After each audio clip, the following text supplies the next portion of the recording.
আমি কাপড় কিন্তু কাপড় বাজাই করে বেশি তারপর বত্তা করি কাপড় বাইরেই করে বেশি গাদা গাদা করে দিন না ফিলে উঠে না শুধু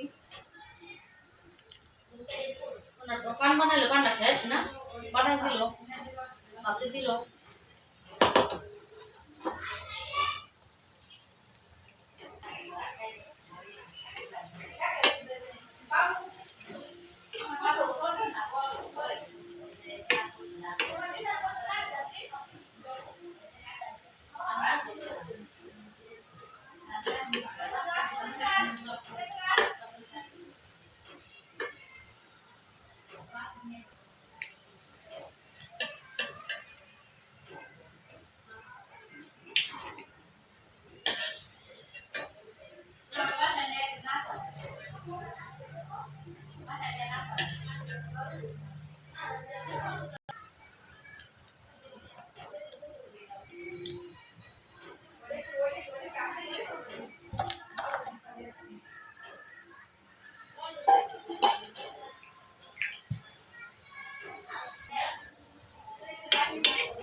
বন্ধুরা, এই যে আমার পিঠাগুলি তৈরি করা হয়ে গেছে। সুজির যে খাস্তা পিঠাগুলি খুব মচমচা হয়েছে।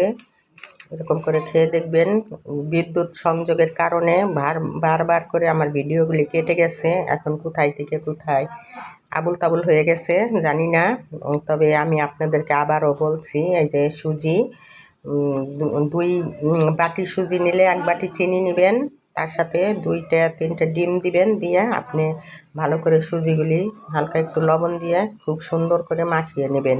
মাখিয়ে 15-20 মিনিট ওইভাবে রেখে দিবেন। রাখার পরে তারপর আপনি তেলে ভেজে এইভাবে পিঠাগুলি তৈরি করে নেবেন। দেখেন কি সুন্দর, একদম মচমচা, খাইতে খুব স্বাদ।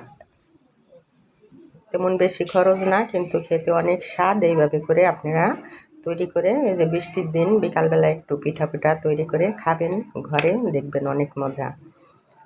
এখন আমি বিদায়, আল্লাহ হাফেজ।